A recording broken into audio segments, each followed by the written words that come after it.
Dalam sebuah hadis yang sahih dikatakan, diceritakan tentang orang yang paling terakhir keluar dari surga, dari neraka, terakhir penghuni surga. Dia akan keluar dalam kondisi tubuhnya hangus setengah, setengahnya keluarin asap. Berdiri jatuh, berdiri jatuh. Begitu terus sampai dia jauh dari neraka. Setelah jauh dia mengatakan, segala puji bagi Allah yang selamatkan aku dari kamu. Dia pikir masih ada di neraka selain dia.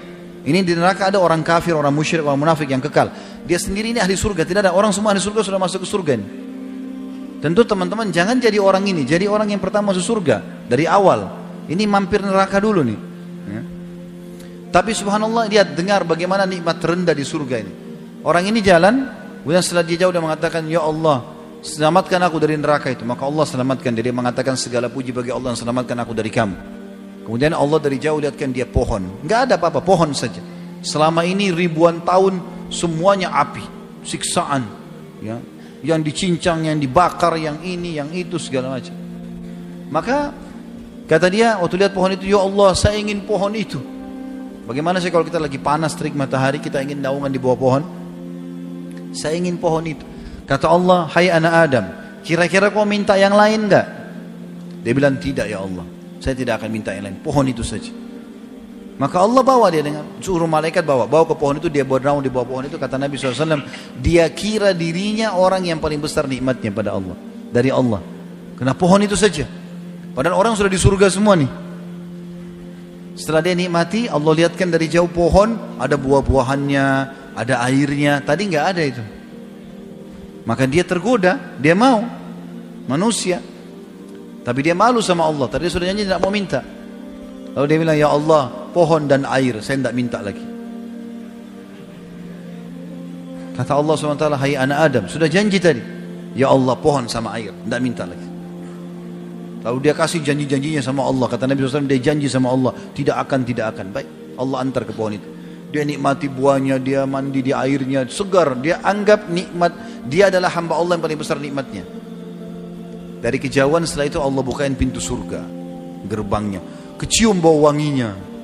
Dia lihat orang pakai baju sutra, dayang-dayang, pohon-pohon yang indah. Dia mau minta sama Allah, dia malu.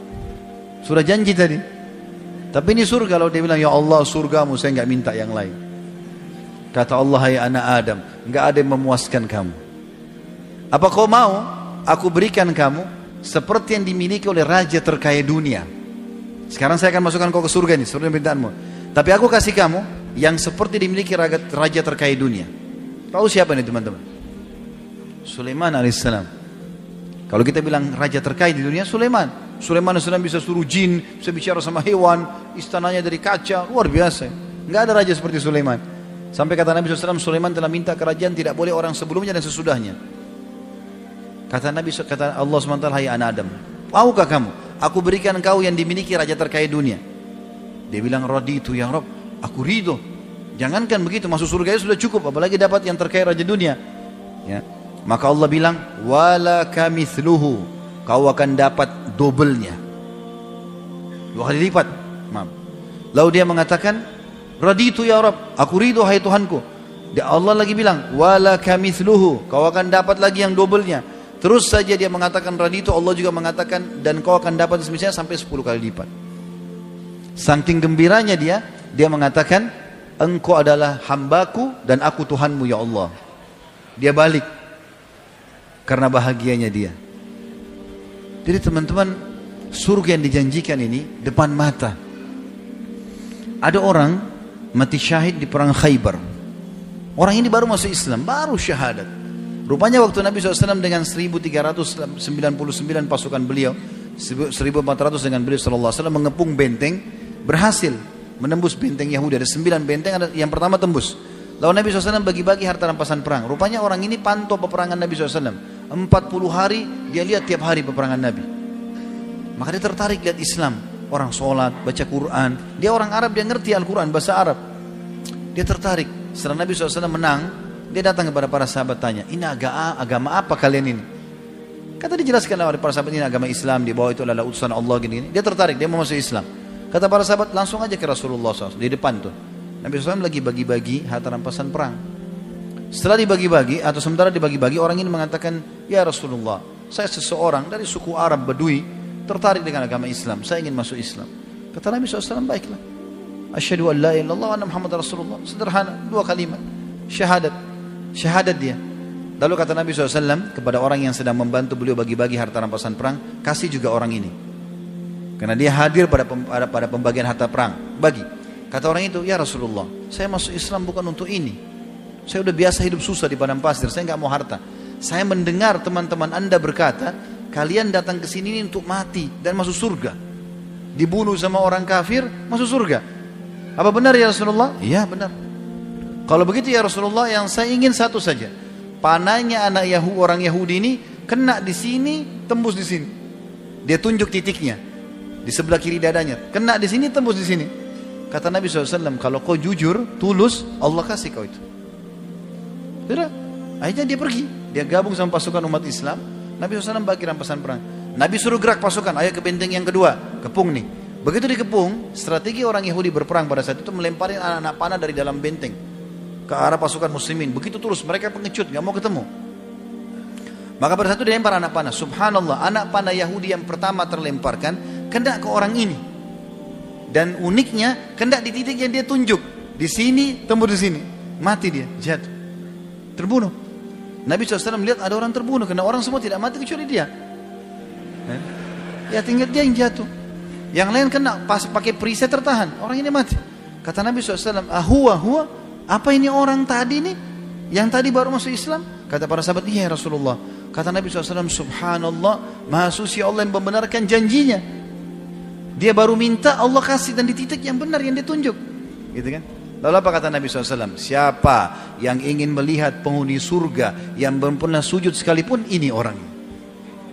Tidak pernah sholat ini, baru syahadat mati. Dan mati syahid. Dan dia ikhlas. Ya? Maka dia masuk surga. Lalu apa kata Nabi SAW? Ini wasiatnya, ini penutupan bahasan kita. Apa kata Nabi SAW? Ingatlah, sesungguhnya surga seseorang di antara kalian lebih dekat daripada tali sendalnya.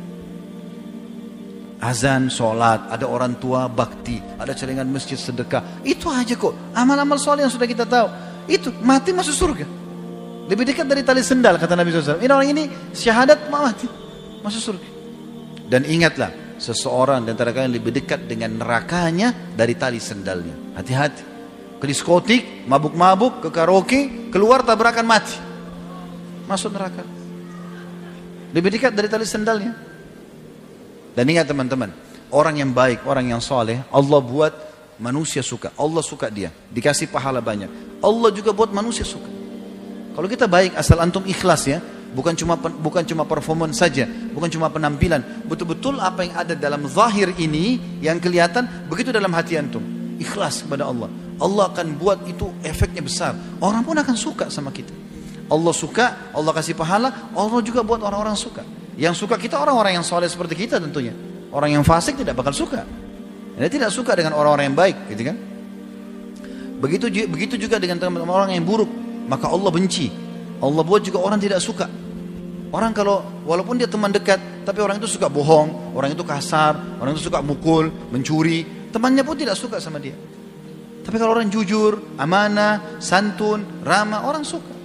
Maka kenapa tidak jadi orang soleh ini? Apa uzurnya? Dan kenapa harus menjadi orang buruk? Untuk apa?